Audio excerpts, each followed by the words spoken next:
শুরুতেই তোমাকে একটা কথা বলি, এই পৃথিবীর সকলের কাছে তুমি ভালো হওয়ার চেষ্টা করো না। তুমি চাইলেও এই পৃথিবীর সকলের কাছে ভালো হতে পারবে না।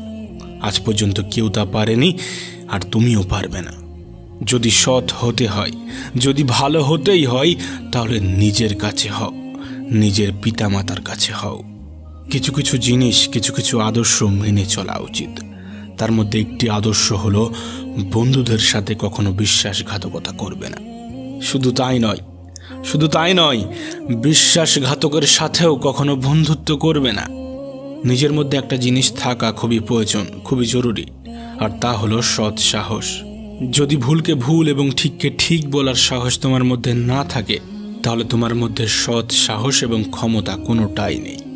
তোমার সাথে তোমার রবের সম্পর্ক সব থেকে বেশি গভীর হওয়া উচিত। এই পৃথিবীতে এমন একটা সম্পর্ক থাকা অত্যন্ত জরুরি, যার সাথে আমাদের মনের দুঃখ, কষ্ট, অভিযোগ সমস্ত কিছু নির্দ্বিধায় বলতে পারবো। আর সে সম্পর্ক অবশ্যই তোমার রবের সাথে তোমার গড়ে ওঠা প্রয়োজন। তোমার রবের সাথে এমন একটা সম্পর্ক গড়ে ওঠা অত্যন্ত জরুরি। মনে রেখো, এই পৃথিবীতে সব থেকে বেশি দ্রুত কাজ করে মানুষের প্রার্থনা। হ্যাঁ, মানুষের প্রার্থনা মুখে আসার আগেই তা সৃষ্টিকর্তার কাছে পৌঁছে যায়, মুখে আসার আগেই তা রবের কাছে পৌঁছে যায়। কখন বুঝবে, কিভাবে বুঝবে যে তুমি ঠিক রাস্তায় আছো নাকি ভুল রাস্তায় আছো? মনে রেখো, যখন মানুষ তোমাকে নকল করতে শুরু করবে, তখন বুঝে নিও তুমি জীবনের সফলতার দিকে এগোচ্ছ। তুমি সঠিক রাস্তায় আছো, তুমি ঠিক রাস্তায় আছো। এই পৃথিবীতে তুমি যতই ভালো হও না কেন, কারোর না কারোর গল্পের খারাপ চরিত্র তো তুমি হবেই হবে। এটা বাস্তবতা, এটা সত্য কথা। জীবন এবং মৃত্যুর মধ্যে একটা বৃহৎ পার্থক্য আছে। যার কোনো গ্যারান্টি নেই, তার নামই হলো জীবন, আর যার ফুল গ্যারান্টি আছে, তার নামই হলো মৃত্যু। মনে রেখো, তুমি যদি সুখে থাকতে চাও, তুমি যদি আনন্দে থাকতে চাও, তাহলে অন্যের উপর নির্ভরশীলতা ছেড়ে দাও। তার কারণ অন্যের উপর নির্ভরশীল মানুষগুলো কখনোই আনন্দে থাকতে পারে না। এই জন্য এমনভাবে নিজেকে তৈরি করো যাতে তোমার ইচ্ছা এবং প্রয়োজনগুলো তুমি নিজেই পূরণ করতে পারো। এই পৃথিবীতে আমাদের জীবনের বিফলতার সব থেকে বড় কারণ হয়ে দাঁড়ায় আমাদের চিন্তা ভাবনা। আমরা মনে করি কাল থেকে শুরু করব, আজ নয় কাল থেকে স্টার্ট করব। মানুষের জীবনকে শেষ করে দেওয়ার জন্য এটাই যথেষ্ট। প্রিয় ভাই আমার, যদি তুমি সফল হতে চাও, তাহলে কাল নয়, আজ থেকে শুরু করতে হবে, এখন থেকে শুরু করতে হবে। আজ থেকে শুরু করব, এখন থেকে শুরু করব, এটা একজন সফল ব্যক্তির লক্ষণ। আর তুমি যদি সফলতা পেতে চাও, এ লক্ষণ তোমার মধ্যে ফুটিয়ে তুলতে হবে, এ লক্ষণ তোমার মধ্যে জাগিয়ে রাখতে হবে। একটা বইয়ের কাভার পেজ দেখে যেমন বইয়ের ভিতরে কি আছে তা জাজ করা উচিত নয়, ঠিক তেমনই মানুষের চেহারা দেখে সেই মানুষটাকে জাজ করা উচিত নয়। তার কারণ মনে রেখো, চেহারার তুলনায় বড় মুখোশ পৃথিবীতে আর কিছু নেই। মনে রেখো, নিজেকে সুখে রাখার দায়িত্বটা নিজেকেই নিতে হবে। হ্যাঁ, সবার থেকে পরামর্শ নিও, কিন্তু সেটাই করো যেটা তোমার মন তোমাকে নির্দেশ দেয়, সেটাই করো যেটা তোমার মন তোমাকে পরামর্শ দেয়।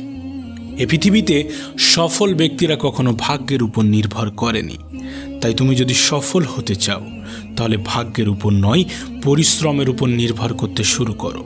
সেদিন দূরে নয় যেদিন তুমি সফলতার স্বাদ গ্রহণ করবে। শোনো প্রিয় ভাই আমার, যদি তুমি সত্যিটাকে সত্যি এবং মিথ্যাটাকে মিথ্যা বলার সাহস রাখো, তাহলে তোমার বন্ধুর সংখ্যা একটু কম এবং শত্রুর সংখ্যা একটু বেশি হবে। এটাই স্বাভাবিক, এটাই বাস্তব, এটাই সত্য। মনে রেখো, কাউকে না চিনে তাকে বিশ্বাস করা এবং পরিশ্রম ছাড়া কোনো কিছুর আশা করা, উভয় ক্ষেত্রেই বিশ্বাস ভাঙার সম্ভাবনা প্রবল।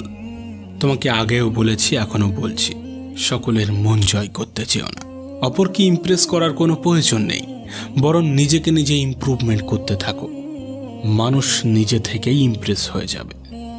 না, সময়টা এখনো ফুরিয়ে যায়নি, এখনো সময় আছে। আর এই সময়টা তোমার। তুমি চাইলে সময়টাকে সোনার মতো মূল্যবান বানাতে পারো, আবার তুমি চাইলে সম্পূর্ণ সময়টা ঘুমিয়ে কাটিয়ে দিতে পারো। এটা তোমার উপর নির্ভর করছে তুমি তোমার সময়কে কোথায় ইনভেস্ট করবে। অবশ্যই সময় তোমারও মূল্য দেবে যদি তুমি তার সঠিক ব্যবহার করো। কিছু কিছু অভ্যাস নিজের মধ্যে তৈরি করতে হবে। যেমন কোনো খারাপ কাজ করার চিন্তা হলে সেটা পরের জন্য পিছিয়ে দিতে হবে। আজ নয়, কাল হবে, পরশু হবে, পরে হবে, এমনভাবে সেটাকে এড়িয়ে যেতে হবে। আবার কোনো ভালো কিছু করার চিন্তা হলে সেটা তক্ষুনি সেই মুহূর্তেই করে ফেলতে হবে। মনে রেখো, তুমি তোমার জীবনকে কেমনভাবে চালিত করবে সেটা তোমার উপর নির্ভর করছে। তুমি তোমার জীবনকে কেমনভাবে পরিচালনা করবে সেটা তোমার উপর নির্ভর করছে। আর এই সবগুলোর উপরেই নির্ভর করে তোমার জীবনের সফলতা। মনে রেখো, তোমার জীবনের রিমোট কন্ট্রোল কিন্তু তোমার হাতেই আছে। উপরওয়ালার হাতে আছে, কিন্তু সেটা তিনি তোমার হাতেই দিয়ে রেখেছে। অনেক সময় পরাজয় স্বীকার করতে মন চাইবে, কিন্তু পরক্ষণে নিজেকেই নিজে মনে করিয়ে দিতে হবে অনেকগুলো মানুষকে এখনো ভুল প্রমাণ করতে বাকি আছে, অনেকগুলো মানুষকে এখনো জবাব দিতে বাকি আছে, অনেকগুলো মানুষের চিন্তা ভাবনা পরিবর্তন করতে বাকি আছে।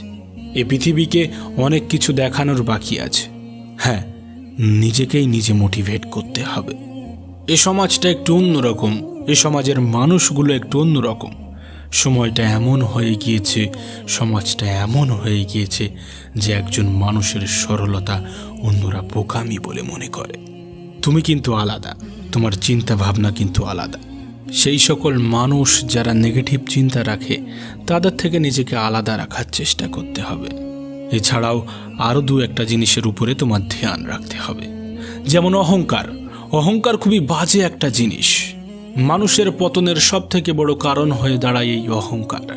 মনে রেখো, নিজের বয়স এবং টাকার উপরে কখনো অহংকার দেখিও না, কারণ যা কিছু গোনা যায় সেটা একদিন শেষ হয়ে যাবে। নিজের জীবনের উপরে কখনো রাগ দেখিও না, তার কারণ তোমার মতো জীবন পাওয়াটা হয়তোবা অন্য কারোর স্বপ্ন। জীবনটাকে এতটাও সস্তা করে তুলবে না যাতে কেউ এসে তোমার জীবনটাকে নিয়ে খেলার সাহস পায়। শেষে একটা কথাই বলবো, জীবনটাকে দুইভাবে উপভোগ করা যায়, জীবনটাকে দুইভাবে উপলব্ধি করা যায়। এক, যেটা তোমার সেটাকে অর্জন করো, যেটা তোমার সেটাকে অর্জন করো। দুই, যেটা তোমার কাছে আছে সেটাকে পছন্দ করতে শুরু করো। এবং সর্বোপরি নিজের প্রতি বিশ্বাস রাখো। বিশ্বাস রাখো নিজের উপর, নিজের রবের উপর।